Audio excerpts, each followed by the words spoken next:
just continue to stay on the grind. You know, make sure you get better every day. Just try to be a better person than you were the day before, and you know, you're gonna see the improvements every day, and never give up. Never let anybody stop you from chasing your dreams. You know, and just go for it. Man. You have nothing to lose but the world again.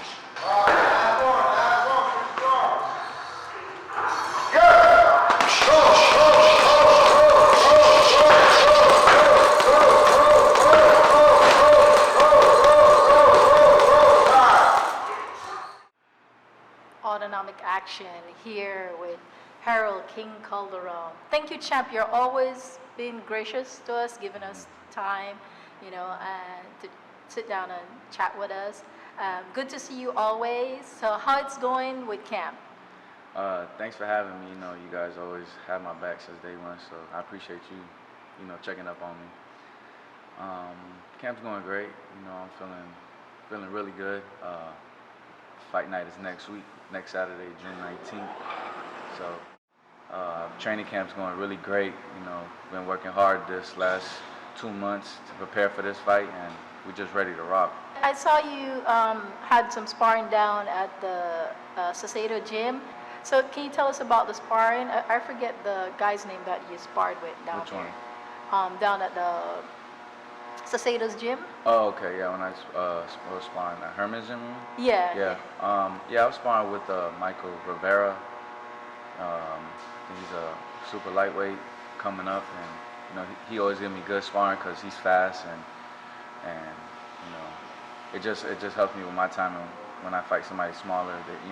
Spar somebody smaller. The timing, I get their timing. Yeah. For speed. For speed, yeah. Yeah. Okay.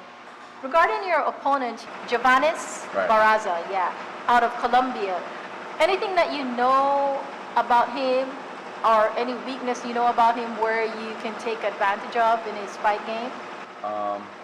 My coach has been watching a lot of film on him, and you know we came up with a game plan, and we see some flaws that you know we're gonna capitalize on, you know, fight night. So just stay tuned and see us do work. Yeah. So without giving away any secrets in in how you're going to execute, you know, any particular technique or style that you have planned? We're just gonna do what we always do. You know, we're gonna take our time and break down the fighter, and you know, capitalize on all his mistakes, just like we do. And if we get a knockout, then we're gonna get a knockout. If we win by decision, we're gonna win by decision. As long as we get the win, that's all that matters, and we get that title. So this fight is going to be a title fight, which is the IBO Continental. Intercontinental. It's the IBO Inter-Continental title, Right, yeah. which is the welterweight title. So you're moving along nicely. Do you know your ranking right now, where you stand in the welterweight division? On box record, I'm number 50 out of the world. In the organization, I'm not quite sure where they have me at right now. Yeah. Because you know, there's different rankings for every organization, so I haven't really caught up. Yeah. No, there's a lot of different titles. Me, myself, too. It's hard to keep up. I know, again, you said come fight night, we have to see. Right. For yourself, in your mind of how you were going to be executed, how would you be calling your fight on fight night?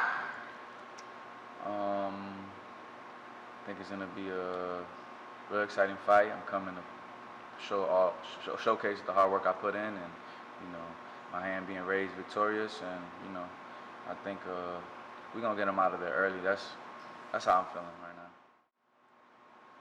You had a great support in your last fight, and you had the queen of boxing, Claressa Shields, present in support on fight night, which was awesome. And you had, you know, a bunch of stars out, rapper.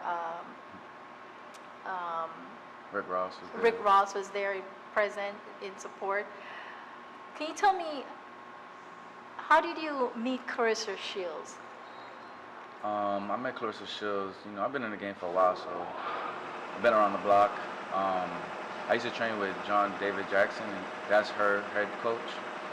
And there was times where we would train together at the same time. So, you know, we became real cool and friends, and we've been in touch ever since. So, you know, that's how I met her. And she's been a great motivation since day one, you know. Can you tell us a little bit of your past amateur career back in the day when you were on the circuit? Can you elaborate and tell us about your past experience as an amateur? Yeah, you know, I had an amateur, had about 85 fights. I think my record was like 62 and 13, somewhere around there. You know, I had a lot of local tournaments that I won. I went to nationals. What else? Regionals. I won a couple regional tournaments, and then my biggest accomplishment was the 2013 Central America Games. I won a silver medal. Anyone in your amateur past that you have come across and that you have beaten in the ring or beat you in the ring that you would have liked to face in present as a professional? I haven't really followed up on too many guys, but I feel like it ain't too many guys left that started when I started. You know, I feel like I'm just one of the few that's still here, still stuck around, and you know, still fighting. Yeah. Or some of them moved up in a different weight class or different. But yeah, I don't see too many people that I can remember Coming up. Yeah, except, you know, Spence was around when I was around. In the ring, or no, it was just crossing paths? Yeah, crossing paths. Big announcement, which is made official, that he's going to be facing Manny Pacquiao, which is great. In the legend, you know, he's going to fight his one of his idols. Yeah. You know, that's pretty awesome. That's definitely awesome, man. Yeah. That's a great fight for boxing. Yeah. You know, two southpaws gonna go at it. It's gonna be a good fight, man. Yeah. June is a busy month for boxing, right, especially here in South Florida, right? Right, that's right. On your fight night, June the 19th, then there's another big fight at the same time, which is Lopez Kambosos on the 19th. Right. What's going on with the Florida Commission? Why did they book two main fights in Miami at the same time? Like. Yeah, I'm not sure what's going on, but I know my manager Gary Lewis had an issue with that, and I don't know. They probably shouldn't have, or maybe it's gonna benefit us. I don't know. I can't tell you too much about what's going on with that. I just got to do my job, and that's handle business June 19th. You know, the other part, the business part, leave that up to my manager and my promoter. Yeah. So, you know, your people are always loyal. So we'll see the same big numbers come fight night for you, right? Yeah, that's definitely, my people ain't switching up. You know, they've been with me since day one. They ain't going nowhere. I'm filling up my house. Yeah, and then on the card, it's gonna, Melissa is gonna be on the card, which is great. Yeah, she's a great fighter. You know, I'm excited to see her. So it's a nice stacked card. Yeah, definitely 3 title fights. You know, shout out my boy Jeovanis. Yeah. He's fighting for the USBO, IBO title. Melissa's fighting for the world title, and then I'm fighting for the Intercontinental title. How would you call the fight for Lopez Kambosos? I think it's going to be a good fight, but I think Teofimo Lopez is going to come out victorious on that one. Like hard to call a fight because Peter Khan is with Kambosos. Right. Right. And from what I heard from the past, that Lopez used to come through this gym also. It's hard to pick sides, you know, but I just think Lopez is bigger and stronger, so he might just, you know, do what he always does. So have you seen Lopez in action personally? Yeah, I know. We used to call him Gordo. I know Gordo since he was like 7 years old. Since he was a kid, and to see him grow up to be this world champion now is just inspiring, and it feels good to see someone that gave up his whole life for the sport getting all the rewards that he deserves. Okay, so tell us, what's the stock pick of the day? Because you're a stock guy, you're invested as a smart boxer. Right now, all the meme stocks are going crazy. They're like AMC, GME, stuff like that. You know, short squeeze, gamma squeeze coming. So, you know, it's everything is a risk, you know, but those are the ones you should pay attention to. And crypto, you know, definitely got to start getting into crypto if you're not, because, you know, that's the future. But which one of the crypto? There's so many of them out there. Is there a particular one? My favorite is Ethereum, you know, and Bitcoin number 2 to me.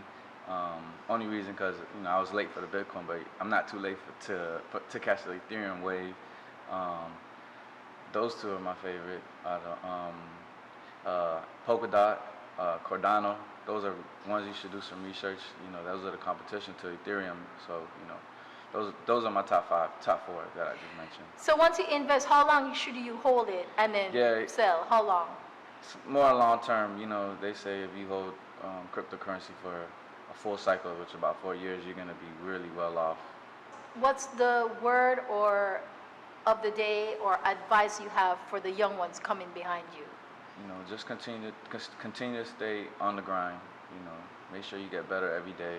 Just try to be a better person than you were the day before, and you know, you're gonna see the improvements every day, and never give up. Never let anybody stop you from chasing your dreams. You know, and just go for it, man. You have nothing to lose but the world to gain.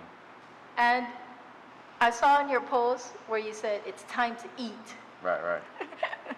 Can you close us out? Yeah, you know, it's almost fight night, and I'm ready to feast. Somebody get me some ribs, you know, some whatever. I'm coming. I'm hungry, you know. This is just one man standing in my way from that world title. You know, we came up with me and my team. We got a plan.